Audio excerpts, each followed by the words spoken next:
the supermassive black hole. Deep inside this galactic titan lies something even more powerful than its trillions of stars.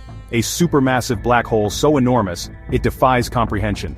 Estimated to weigh in at around 40 to 70 billion times the mass of our sun, this behemoth doesn't just hold IC 1101 together, it's the heart that anchors its gravitational soul. If our own galaxy's black hole is the size of a pebble, this one is a mountain. Black holes this massive aren't born overnight. They grow by feasting on stars, gas, dust, even entire galaxies. An IC 1101's central monster has likely been eating for billions of years. What's more chilling is how quietly it does this. Unlike the dramatic quasars of younger galaxies, this black hole is silent, dark, and deceptively still, like a predator that's already full. But make no mistake, its gravity shapes everything in its reach. What fascinates scientists most isn't just the size, it's what this black hole tells us about how galaxies evolve.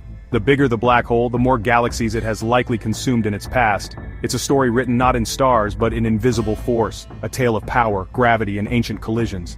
IC 1101 didn't just grow, it devoured, and at its center lies the evidence.